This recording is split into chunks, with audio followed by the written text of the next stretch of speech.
देखिए, आज हम लोग इस वीडियो में जानते हैं संसद के विषय में, यानी कि पार्लियामेंट के विषय में। आप लोगों को पता होगा कि संसद का जो चर्चा है कौन से आर्टिकल में किया गया है। इनमें हम जानते हैं कि संसद में कितने अंग होते हैं, संसद के कितने अंग होते हैं, उसमें कितने हाउस होते हैं, इनके बारे में टोटल आप लोग को समझना होगा यहाँ पे। तो आज हम लोग यही चीज़ समझेंगे कि संसद यानी पार्लियामेंट के विषय में समझना है। एक हमारा संसद है, हमारा एक संसद भवन है यानी संसद है। संसद का जो चर्चा किया गया है 79 आर्टिकल में किया गया है। संसद का चर्चा 79 आर्टिकल में किया गया है कि एक संसद है और इस संसद के कितने अंग हैं, तो 3 अंग इस संसद के हैं। एक हो गया, एक होता है लोकसभा और दूसरा राज्यसभा और तीसरा कौन होता है, राष्ट्रपति होता है। कुछ भी पास कराना है, कोई सा बिल पास कराना है, कुछ भी कराना है तो इसके लिए राष्ट्रपति का हस्ताक्षर जरूरी है। ये राष्ट्रपति जो होते हैं भारत के प्रथम नागरिक होते हैं। हमारे भारत के ये प्रथम नागरिक होते हैं। नागरिक तो हर लोग हैं, लेकिन सबसे प्रथम नागरिक में नाम उन्हीं का दिया जाता है कि प्रथम नागरिक राष्ट्रपति होते हैं। और संसद भवन का ये तीसरे अंग भी इन्हें माना जाता है, क्योंकि किसी भी बिल को अगर आप लोग पास करा लेते हो, चाहे लोकसभा से या राज्यसभा से, लेकिन जब तक वो राष्ट्रपति के पास नहीं जाएगा वो बिल पास नहीं होगा। यानी कि जब तक सिग्नेचर नहीं होगा वो कोई भी बिल आपका पास नहीं हो सकता है। इसके लिए आपको बता दी हूँ कि किस तरीके से 108 में क्या दिया गया है, 107 में किस तरीके से किसी बिल को पारित करने के लिए बताया गया है। जितने भी आपके पास जो भी चीज़ आपको लेना है, पैसे कितना कितने राज्य में क्या क्या चीज़ के लिए लेना है, तो इसके लिए पहले लोकसभा से पास कराइए, राज्यसभा से, फिर चले जाइए आप संसद। राज्यसभा में इतना कोई लेन देन नहीं है कि राज्यसभा पास करेगा ही, ये 14 दिन के लिए दे दिया जाता है, कोई अगर धन विधेयक पे हो तब, और नहीं तो और चीज़ पे राज्यसभा अपना सहमति जुटाता है। ठीक है, यहाँ पे हम लोगों को समझना है कि संसद जो है, संसद क्यों कौन से आर्टिकल में है, तो 79 में आर्टिकल में संसद का बात चर्चा किया गया है। जब आप लोग आर्टिकल के विषय में पढ़े होंगे, क्योंकि आपको पता है कि जब अपना संविधान है, संविधान में 395 अनुच्छेद हैं, 395 अनुच्छेद हैं। उसी अनुच्छेद में से ये जो 79 दिया गया है, इसी में संसद का चर्चा किया गया है। ठीक है, इसके बाद में क्योंकि इसी में संसद का चर्चा किया गया है, तो इसमें लोकसभा के बारे में, राज्यसभा के बारे में बताया जाएगा, इसमें राष्ट्रपति का चर्चा किया जाएगा।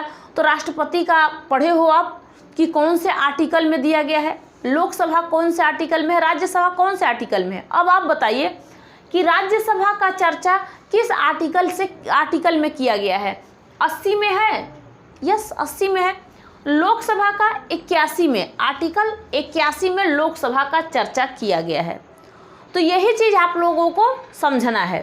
संसद के कितने सदन होते हैं, अगर सदन पूछेगा तो कितने सदन होते हैं, मात्र 2 सदन होते हैं। कौन सा, मान लीजिए कि एक संसदीय भवन है, संसद है, और इसी संसद का एक हो गया कि लोकसभा है और एक राज्यसभा है। ये दोनों क्या है, ये सदन है। इसे हम सदन या हाउस कहते हैं। क्या कहते हैं, हाउस भी कहते हैं। तो ये सदन है, क्या है, सदन है। यानी कि इसके 2 ही सदन होते हैं, और जो राष्ट्रपति होते हैं तो ये तो अंग होते हैं। क्या होते हैं, अंग। संसद के अंग 3 हैं, एक राज्यसभा, लोकसभा और राष्ट्रपति। ये आपके पूरे माइंड में अच्छा से चला गया होगा कि एक है हमारा संसद, और इसी संसद भवन बनाया गया है। अभी फ़िलहाल में उसका निर्माण करवाया गया है। दिल्ली में नया संसद भवन बनवाया गया है। तो इससे पहले जो हमारा पुराना संसद भवन था वो कुछ इस तरीके का आकार का था, लेकिन अब का जो संसद भवन बनाया गया है, कहा जाता है कि वो ताबूत इस तरीके से बनाया गया है, ऐसे है संसद भवन। लेकिन इसमें जो सीट है, जैसे कि लोकसभा राज्यसभा में सीट का आवंटन हो सकता है, मतलब और आवंटन बंटवारा हो सकता है, यानी बढ़ सकता भी है सीटें इसमें। तो इसके लिए नए संसद भवन का बनाना जरूरी था, इसलिए इस नए संसद भवन बनाया गया है। ठीक है, इसमें केंद्र भी है, इसमें लाइब्रेरी भी होती है कि और इसमें केंद्र होता है जहाँ पे लोग बैठते हैं, एक हॉल होता है पहले, इसलिए तो यहाँ पे आप लोगों को यही चीज़ समझना है टोटल। ये समझ में आया। अब आपसे पूछेगा कि संसद के कितने अंग होते हैं, तो क्या आप 3 अंग नहीं बता सकते हो? कौन सा तो आप बता देना, एक होता है राज्यसभा, एक होता है लोकसभा और एक होते हैं राष्ट्रपति। ये 3 तो अंग हो गए। और संसद के कितने सदन होते हैं? तो मात्र 2 सदन होते हैं। कौन से सदन होते हैं? एक होता है लोकसभा और एक होता है राज्यसभा। ये 2 सदन होते हैं और 3 अंग होते हैं। ये आया समझ में। अब पूछेगा संसद का चर्चा कौन से आर्टिकल में किया गया है? तो संसद का चर्चा 79 आर्टिकल में किया गया है, राज्यसभा का 80 में और लोकसभा का 81 में चर्चा किया गया है। इनमें पूछेगा कि युवाओं का सदन किसे कहा जाता है। देखिए आजकल जो इंटरव्यू हो रहा है ना, इसमें आपको उसमें भी बारीकी से लोग पूछते जा रहे हैं। आजकल बहुत बारीकी से पूछे युवाओं का सदन किसे कहोगे? तो आप लोकसभा को युवाओं को कह सकते हो, क्योंकि उसमें 25 साल का उम्र से लेके आप रह सकते हो। 25 साल का उसमें उम्र दिया गया है कि जो 25 साल का उम्र उस सदस्य बन सकता है लोकसभा का। लेकिन राज्यसभा का ऐसा नहीं है, 30 साल का उम्र रहेगा तो आप बूढ़ों का हो गया, क्योंकि 30 साल नहीं, 30 साल से तो ऊपर 35, 40, 50 ऐसे जाते हैं लोग। कौन सी जगह पे इसका, अब ये सब आपको भी समझना है। समझिए, देखिए जो आपका लोकसभा है, ये लोकसभा में जो सीट होती है, सीट पहले 552 सीट थी, क्योंकि 2 उसमें एंग्लो इंडियन थे। ये अधिकतम सीट की बात हो रही है, अधिकतम से अधिकतम। तो इसमें 552 कहा जाता है क्योंकि उसमें 2 एंग्लो इंडियन थे। लेकिन एंग्लो इंडियन का जो थे ये ख़त्म कर दिया गया कि अब एंग्लो इंडियन नहीं रहेंगे। यानी संविधान संशोधन हुआ था 104 के अंतर्गत एंग्लो इंडियन को ख़त्म कर दिया। कहा गया कि नहीं, अब एंग्लो इंडियन का कोई यहाँ पे चर्चा नहीं रहेगा। इसलिए नहीं तो हम लोग एंग्लो इंडियन के बारे में पढ़ते थे कि अरे देखिए 545 लोकसभा में, 245 राज्यसभा में सीटें हैं। इनमें से 245 में से 2 तो एंग्लो इंडियन हो गए, इनमें भी 2 एंग्लो इंडियन हो गए। तो एंग्लो इंडियन को यहाँ पे जोड़ा जाता था, लेकिन ये चर्चा ख़त्म कर दिया गया है क्योंकि 104 के तहत संविधान में संशोधन करके इसे हटा दिया गया कि अब एंग्लो इंडियन का व्यवस्था अब नहीं रहेगा। ठीक है, अब हम लोग देखते हैं लोकसभा के विषय में। लोकसभा में आप लोग समझ लीजिए, पहले आप लोगों को जो सीट के बारे में बताई हूँ 552 के विषय में, इसमें से एंग्लो इंडियन को ख़त्म करके 550 के विषय में अधिकतम से अधिकतम। इसके बाद में आपको ये भी पता चलना चाहिए कि अधिकतम है तो न्यूनतम कितना होगा, 545। अच्छा, इसमें जो लोकसभा में राज्यों के सीट कितने होते हैं? तो 530। 20 किसके होते हैं? 20 भैया केंद्र के होते हैं, जो केंद्र शासित प्रदेश बनाए गए हैं उनसे, यानी राष्ट्रपति चुनते हैं उनको, तो वो जाते हैं। तो ये सब आप लोगों को माइंड में होना चाहिए, याद भी होना चाहिए। अब यहाँ पे लोकसभा के बारे में समझ लीजिए। लोकसभा का जो साल होता है, जो यहाँ पे सदस्य होते हैं 5 साल तक वो अपना 5 साल के बाद उनकी ख़त्म हो जाती है कि इतने दिन तक वो, जैसे कि राष्ट्रपति, प्रधानमंत्री 5 साल तक नियुक्त होते हैं, इसके बाद उनकी वैलिड ख़त्म भैया, कोई बात नहीं। क्या इस लोकसभा को भंग किया जा सकता है? लोकसभा को भंग किया जा सकता है, लेकिन राज्यसभा को भंग नहीं किया जा सकता है। राज्यसभा को भंग नहीं किया। लोकसभा में 5 साल तक सदस्य और 6 साल तक रहते हैं राज्यसभा में। ये 2 आप लोगों को याद होना चाहिए। 25 साल की उम्र आपकी है तो आप लोकसभा का सदस्य बन सकते हो, लेकिन राज्यसभा का सदस्य बनने के लिए आपको 30 साल का उम्र होगा, तब आप राज्यसभा का सदस्य बन सकते हो।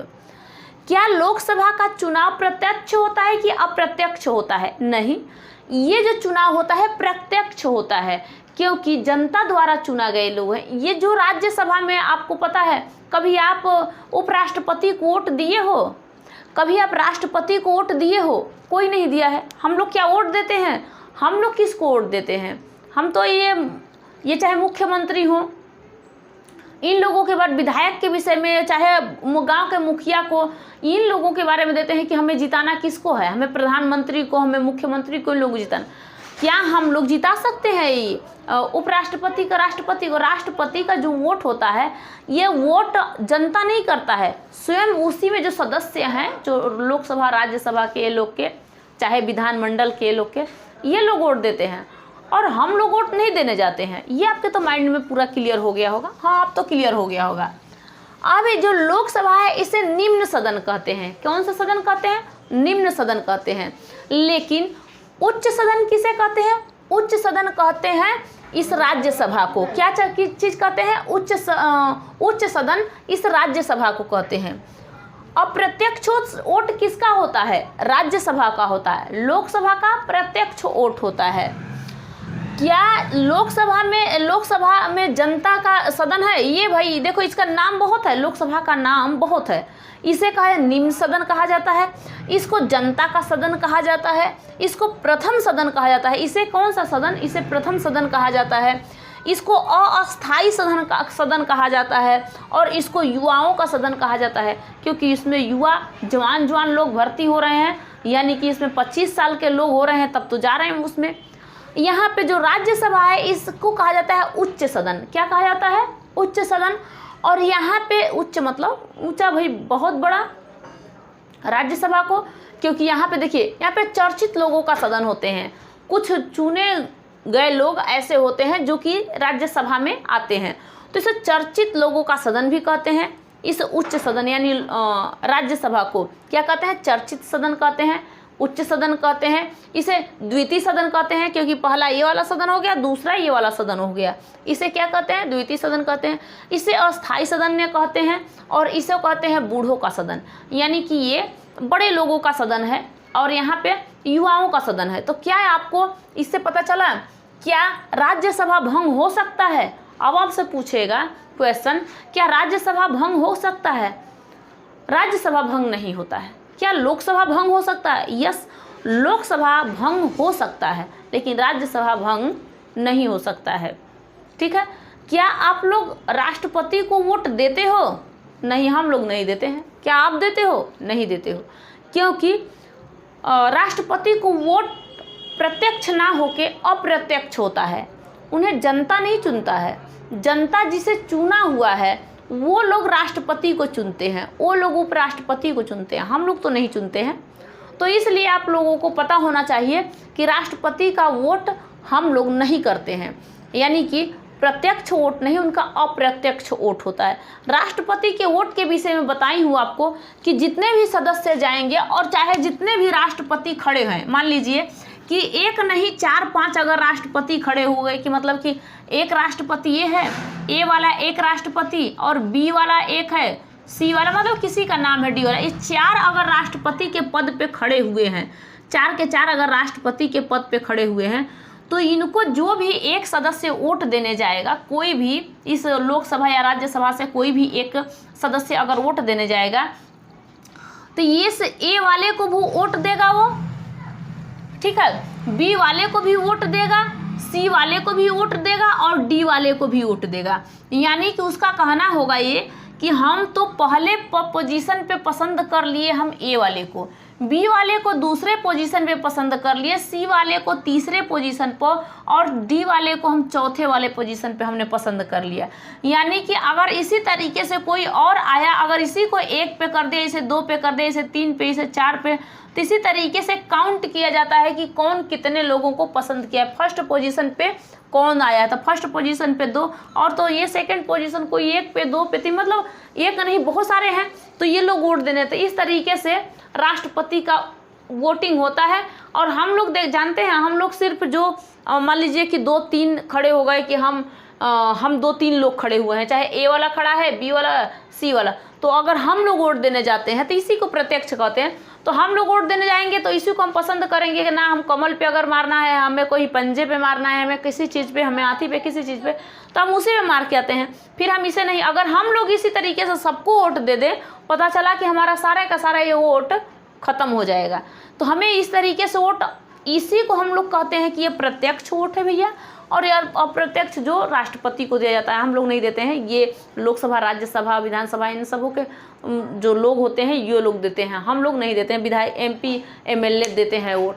तो MP MLA के विषय में आपको बताई हूँ कि नहीं? आप लोग को बताई हूँ, लग रहा है कि आप लोग देखे नहीं अच्छे से, तो उसे अच्छे से आप लोग देख लेना। तो यहाँ पे आप लोगों को ये पता चल गया कि संसद के अंग कितने होते हैं, संसद का चर्चा कौन से अनुच्छेद में किया गया है, और राज्यसभा का चर्चा किस अनुच्छेद में किया गया है, लोकसभा का चर्चा किस अनुच्छेद में किया गया है, और जो संसद के सदन कितने होते हैं, संसद के अंग कितने होते हैं, संसद में जो लोकसभा और राज्यसभा को कितना नाम होता है, इनके बारे में आपको पता चला होगा। यहाँ तक तो आप लोग देख लिए। इसके बाद नेक्स्ट वीडियो में इसके बाद मिलूंगी आप लोगों से कि इसके आगे का आप लोग को बताऊंगी। तब तक के लिए जय हिंद, थैंक यू।